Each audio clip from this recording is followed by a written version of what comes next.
Di mana ada pertemuan, pasti akan ada perpisahan. Di mana ada awal, pasti akan ada akhir. That's life. Ketika akhir sebuah perjalanan akan menjadi awal perjalanan yang lain, dan sebuah perpisahan akan menjadi pertemuan dengan sesuatu yang baru. And that's more about life. Di dalam hidup, banyak orang yang datang dan pergi. Allah telah menjumpakan kita dengan orang-orang yang Dia telah gariskan dalam catatan takdir. Mereka pun datang silih berganti. Ada yang melintas dalam segmen singkat, namun membekas di hati. Ada yang telah lama berjalan beriringan, tetapi tak disadari arti kehadirannya. Ada pula yang begitu jauh di mata, sedangkan penampakannya melekat di hati. Ada yang datang pergi begitu saja, seolah tak pernah ada. Semua orang yang pernah singgah dalam hidup kita bagaikan kepingan puzzle, yang saling melengkapi dan membentuk sebuah gambaran kehidupan. Maka sudah fitrah, bila ada pertemuan pasti ada perpisahan. Di mana ada awal, pasti akan ada akhir. Akhir sebuah perjalanan, ia akan menjadi awal bagi perjalanan lainnya. Sebuah perpisahan, ia akan menjadi awal pertemuan dengan sesuatu yang baru. Well, that's life must be. Ketika akhir sebuah perjalanan akan menjadi awal perjalanan yang lain, dan sebuah perpisahan akan menjadi pertemuan dengan sesuatu yang baru. And that's more about life. Kalau kita tidak bisa berjumpa lagi di dunia, moga Allah mengumpulkan kita di Jannah, surga. 7 golongan yang akan mendapatkan naungan Allah pada hari yang tiada naungan selain darinya. Di antara golongan tersebut adalah 2 orang yang saling mencintai karena Allah. Orang yang mencinta akan dikumpulkan bersama orang yang dicinta di akhirat kelak. Dari Anas bin Malik, beliau mengatakan bahwa seseorang bertanya pada Nabi Shallallahu Alaihi Wasallam, kapan terjadi hari kiamat, wahai Rasulullah? Beliau Shallallahu Alaihi Wasallam berkata, apa yang telah engkau persiapkan untuk menghadapinya? Orang tersebut menjawab, aku tidaklah mempersiapkan untuk menghadapi hari tersebut dengan banyak sholat, banyak puasa dan banyak sedekah. Tetapi yang aku persiapkan adalah cinta Allah dan Rasul-Nya. Beliau Shallallahu Alaihi Wasallam berkata, kalau begitu engkau akan bersama dengan orang yang engkau cintai. Semoga persaudaraan kita tidak hanya di dunia, namun berakhir pula di Jannah. Di dunia, selama hidup, semoga kita saling menghendaki kebaikan satu dan lainnya.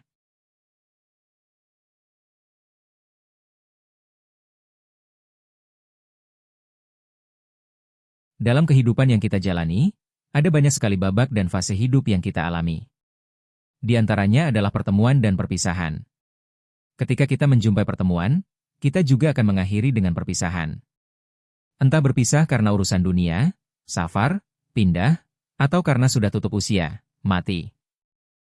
Ada 4 keadaan terkait kondisi pertemuan dan perpisahan sebagaimana diterangkan dalam firman Allah Ta'ala maupun sabda Rasulullah Shallallahu Alaihi Wasallam.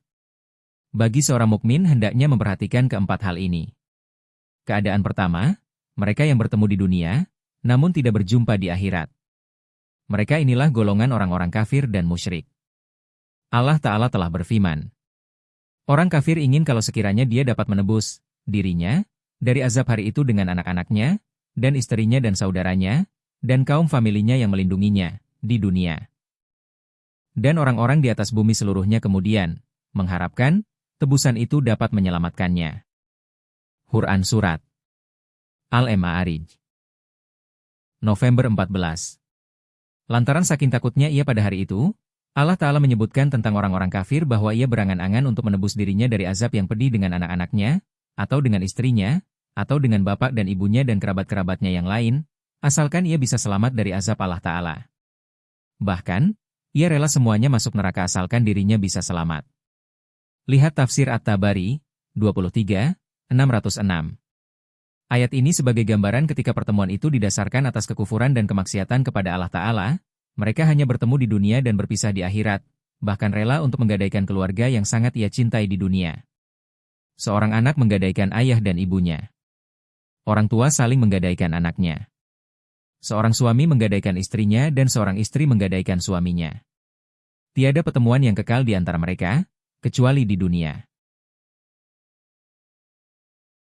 Keadaan kedua, Mereka yang tidak pernah bertemu di dunia, namun akan bersua di akhirat. Mereka adalah orang-orang yang beriman.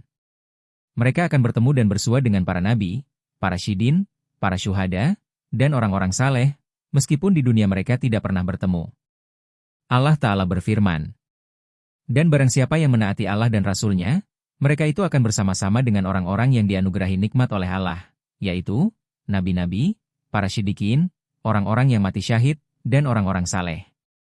Dan mereka itulah teman yang sebaik-baiknya. Quran Surat An-Nisa 69. Syekh Abdurrahman bin Nasir Asadi rahimahullahu berkata, yakni dengan berkumpul bersama mereka dalam surga yang penuh dengan kenikmatan dan kesenangan. Keadaan ketiga, mereka bertemu di dunia dan akan bermusuhan di akhirat. Mereka adalah golongan yang menyandarkan pertemuan dan persahabatan di dunia untuk sekedar bersenang-senang, berfoya-foya, hanya saling mengajak perihal dunia, harta, tahta, dan selainnya.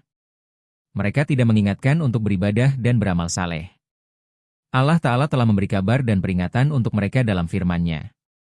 Teman-teman akrab pada hari itu sebagiannya menjadi musuh bagi sebagian yang lain, kecuali orang-orang yang bertakwa.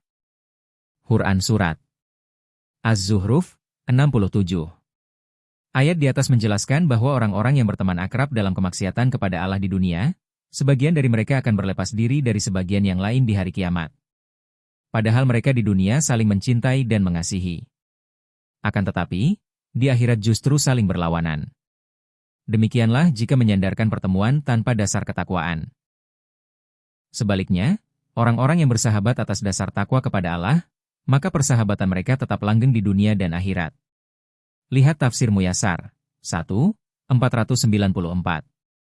Segala pertemuan yang tidak didasari saling menasihati dalam kebaikan, ketakwaan, dan amal saleh akan berakhir pada permusuhan.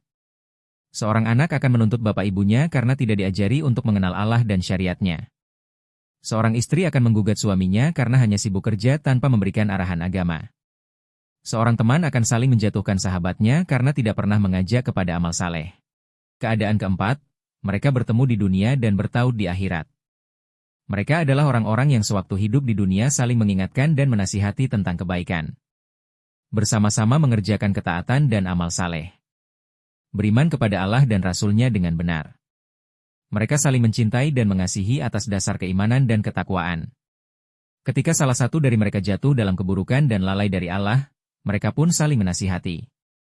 Sehingga kelak Allah akan mempertemukan mereka di tempat yang lebih baik, yaitu di surganya. Allah Ta'ala berfirman, dan orang-orang yang beriman, dan yang anak cucu mereka mengikuti mereka dalam keimanan, kami hubungkan anak cucu mereka dengan mereka, dan kami tiada mengurangi sedikit pun dari pahala amal mereka. Tiap-tiap manusia terikat dengan apa yang dikerjakannya. Quran Surat At-Tur 21. Ayat ini adalah bentuk pemuliaan Allah Ta'ala terhadap orang-orang yang beriman. Bahkan, tatkala seseorang telah masuk surga, akan tetapi ternyata anak-anaknya atau orang tuanya berada beberapa derajat surga di bawahnya, maka di antara bentuk pemuliaan terhadap mereka adalah Allah akan setarakan derajat mereka. Lihat Etibian fi Aqsam Al-Quran li Ibnu Al-Qayyim, hal 276. Rasulullah Shallallahu Alaihi Wasallam juga menerangkan mengenai 7 golongan yang akan mendapatkan naungan Allah pada hari kiamat di mana tiada naungan selain darinya. Di antara golongan tersebut adalah 2 orang yang saling mencintai karena Allah. Mereka berkumpul dan berpisah dengan sebab cinta karena Allah. Hadis riwayat Bukhari dan Muslim. Semoga pertemuan kita dengan keluarga, kerabat, dan sahabat bukanlah pertemuan sesaat yang tiada lagi pertemuan setelahnya. Kita memohon agar dikumpulkan kembali di akhirat dengan selamat. Amin.